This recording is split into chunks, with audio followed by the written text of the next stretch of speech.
Hey everyone, we just finished episode 3 of Incubus. So very excited to touch in, and this is our usual kind of midweek or later week catch up with the cast after each episode, a little behind the scenes sort of inside baseball look at what we do and how you all felt about the episode.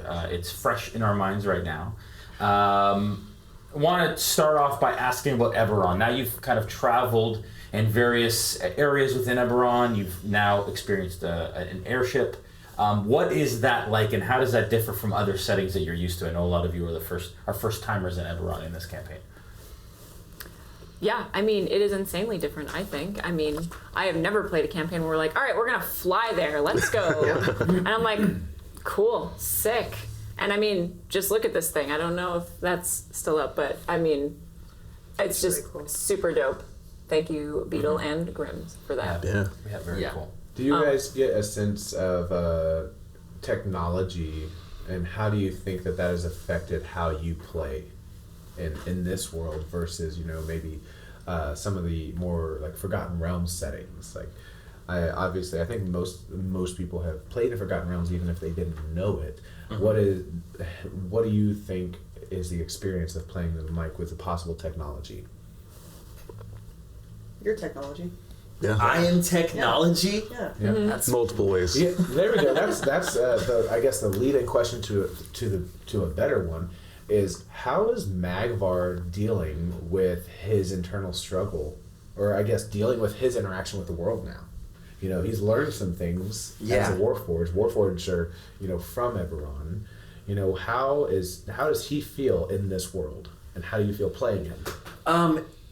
Okay, so I had a kind of a weird epiphany that I hadn't thought about. I've spent like months inside the head of Magvar trying to figure out like, what would the things be like, and I didn't think that I had encountered a question yet that would throw me in the same way. I understand that Magvar was constructed, and Magvar understands that Magvar was constructed, but I hadn't thought about the person or persons that constructed him being people, like having lives. I like, in Magvar headspace, like caught an allusion to like maybe Hellbent had a lot more to do with the construction of the crystal than Magvar would be comfortable with. I mean, I don't even know if that's true, but that was just sort of like it was a thought that came suddenly that was like, oh shit, like how would I deal with the idea, how would Magvar deal with the idea that like the person that made the crystal that sort of like turned him into a weapon and his siblings into weapons, having a life, having people that they love, having things that they enjoy doing. Like how do you deal with like the hobbies of someone that you have viewed as like, like a boogeyman, as like a boogeyman, I guess. Well, I mean, I don't think that if we're to, I guess, make it into more of like the spiritual sense that it could be, is like Warforged. You could equate it to like that's their god, or their creator. Yeah. And we don't sit here around and think of like, oh, what is done in our heart being spare time? What is it like? Does he have like friends and stuff? Outside of normally like a joking manner, then you start to break down like, oh, like did they have turmoil making me? And then what was that like? Yeah, totally. And then being a changeling. Yes. Was it the first time this episode that you changed in the adventure? I think so. it was. Yeah. I haven't seen it yet until now. What was that like? And did you expect to do it more than you have thus far? Is it less? Is it something that she was trying not to do? Like, what was that experience? I think she's pretty much solidified herself in one of her personas, which is like the tattoo artist persona. That she's super comfortable in, and when she's meditating and on her own and kind of reflecting back on her past and what she wants to do in the future, she kind of reverts back to her actual natural, normal changeling state. But everybody sees her as pretty much just a tattooer all the time. She keeps to herself most of the time, doesn't really go out in a space where she has to identify with a personality that isn't easily seen like that. Like, you kind of have to fill that persona with something, and it's much easier to fill it with what you do. So you're like, I am a tattoo artist, not like I tattoo. You know, a lot of us say that. Yeah. Even when we introduce ourselves. And it's sometimes like the first thing people notice about us. Maybe not 10 or 15 or even 20 years ago, people like, that guy has tattoos. People ask us like immediately now. They see a face tattoo and they go, you were a tattoo artist? So it's almost like the more tattoos you get, the more that becomes your identity and personality, especially the more visible it is. So it's easy for me to walk around as the tattooer yokai in the game because people go, oh, you're a tattooer. They don't go like, you're a changeling. What's your story? Why is your hair white? Where are you from? It's much easier to be like, this is what I do. This is my whole personality. Yeah. And then because I don't think a lot of people think about like my curse all too often because it's just tattoos, but being able to kind of like lore dump, for lack of a better term, on an NPC and be like, okay, this is the curse, put a name to it, and knowing that my mentor gave me that curse, I don't know if that's information you guys would have had. But that's something that obviously plays into just being a tattooer, or even just a heavily tattooed collector, that you can change your clothes, you can change your hair, you can do whatever, but unless you want to go pay for $25,000 in laser treatment, then you're going to always have those. Super identifiable. Yeah. You notice in the store everywhere we go. Right, right, and off the bat. So I think that was that was like a roguish flaw I wanted to give her, that it's like, if, you know, I can't change in every single scenario. I can put on nicer clothes, or I can put on like kind of punk rock clothes and go be in a different space, but like I'm never taking these off, you know? So that's kind of something I wanted to kick back to kind of tie into my character. It's like, it's just something that I kind of feel on a personal level. Yeah, it's great. And then you physically change, but emotionally, and in a lot of other ways, we're seeing the characters go through some changes as well. We're 3 episodes in now, and I'd love to hear about where you were when you started this campaign, even where you thought your character would be when you started this campaign, and where you see your characters now. And then also potentially even where you see your characters going. Like, what journey are you on that maybe you didn't expect, or what changes are your characters going through that maybe you didn't expect? I want to hear that Yeah, in Mickey. this corner. Yeah, buddy. Yeah. It's singing out. And you don't everyone. have you don't have to show cards, but I just want to know No. what the, you know, because on the bus, Mickey was cracking everybody up and was being, I will say, loud but quick-witted, quick to speak, very brash. And then just these few episodes, we've seen a pretty drastic change in how he holds himself. sure. So, what is your thoughts on that? Yeah, I mean, that's definitely, I think, something that was, like, not that it was a surprise to me, but, like, I guess it's something I didn't really, like, know what to anticipate for in the story. Like, I know how Mickey, like, feels about, Shy, Hildebrand, and you know, his past and whatever is, you know, going on. There's obviously this, like, underlying layer that he can't avoid getting brought up, right? And, you know, we all have these things behind us that are kind of like lurking in the shadows, or just like, you know, now they're echo chambering all around us. And yeah, I think for me, I was really surprised. Like, I really try to find the levity in things like in my own life, and I think translates a lot in Mickey.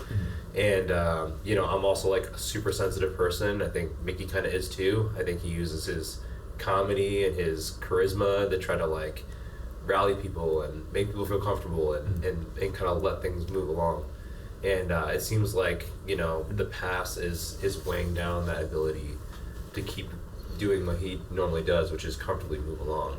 And now that it's getting, you know, exposed a little bit, I think he's feeling a little bit of that vulnerability. And, you know, I'm definitely surprised to see, like, you know, all these events that have happened, and how much it's, when I'm thinking about how Mickey feels, how much, you know, I'm feeling that. And yeah, it's very interesting. Just to follow up that, and you can, in a real short synopsis, as much as you can, or not answer at all, how does Mickey feel about learning stuff about Hellbent? And then Mickey, you said, looked at Magvar's chest and then looked away or had different feelings about it. Are you comfortable expressing how he feels about both Hellbent and Magvar? Yeah, I don't know how much yet, but I feel like, yeah, I mean, I think the noticeable change in Mickey definitely helps express, you know, how conflicted he's feeling about things, you know. Yeah, I don't know that I can entirely answer, because I don't know that I entirely know yet either, you know. I know that I'm feeling like, I know that Mickey is feeling, you know, a lot of new information's coming in about a lot of people. I think he's listening more than people realize. And, you know, he's starting to see, like, plans and diagrams come together, you know, maybe just like past and history, and, you know, it's it's tough to ignore. You know what I mean? When you're part of it and your background's grafted into it, to see like what's happening with Magvar, and seeing how it's affecting him, and feeling his feelings and feeling Dara's feelings, and you know he's kind of like by proxy absorbing everybody else's stuff because he feels kind of like he's been in the bus the longest. As like the senior member of the shop, he's the most connected to Hellbrand. Like they're looking at him like, what's going on? You know what I mean? Like, what do we do? And I think we're all just in it together, and we're trying to figure that out. And yeah, I'm hoping I get back to the real Mickey soon, but we'll see, man. You know. Hey. And then also with Magvar, I mean, you've gone through some evolution. We've had a lot of kind of like story development with you. How are you feeling about it thus far? And again, like not only where you've kind of come to, but where do you think Magvar is going based on the information that you're learning? Well, I know we can't really. I guess we can't really. We can't talk about like the tests that we did and whatnot. Yeah, but no. Magvar has been like a kind of, I don't want to say goofy character, but like the way that he approached things was kind of with a newness. Mm-hmm. You know, You like, that baby. are you that baby? Yeah, like that's kind of like on the bus or on the Incubus, like that was kind of what he was doing because he was in kind of a safe space. So like when he didn't have to confront like his own struggles, you know, like the literal object that is his sort of obstacle, like he was privileged enough to approach things with a kind of newness and a curiosity. And when that blanket of comfortability was taken away, right, like when the home that was like sort of the protective space, like when that disappeared, it was sort of like I like felt it leave Magvar. Yeah. It was like this isn't something that we get to do until. This is open because I'm as the DM. I'm just kind of curious how you guys all feel, but I know that the Magvar will probably have more feelings about this. You guys seen two Warforged with two totally different looks on their life. You've dealt with Magvar and you know him, and you've seen him try to figure out his own purpose, and then you found someone who was allowed to be free and just continue doing what he was told to do.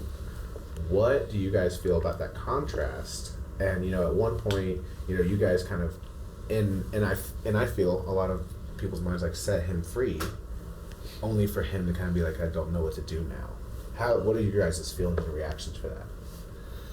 I feel like by contrast, seeing the two of them together, and even the other one, that Femel, who was a Warforged, you're seeing it's kind of humanizing you guys a bit, especially you. Because, Femel did horrible things for his freedom. And, the other one did what he knew how to do when he had freedom.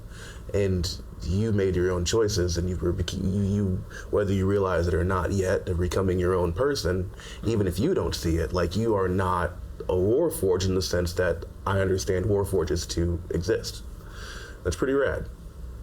Oh, thanks. Yeah. Awesome. All right, folks, that's a wrap on episode 3. We're heading into episode 4. Tune in next week, of course, for the continued journeys of the Incubus crew, sans Incubus. And all the drama. And all the drama that ensues. All trauma. Yes. We like drama and we like trauma here. Yeah. All the almas. Yeah, but we don't tattoo for weeks. We just get sad, don't we? Yeah, I know. It's just emo. tattooing, I love it, though. Emo mode. I love it. Yeah, it's great. All right, folks, thanks so much for watching. We'll see you next week. Bye. Bye.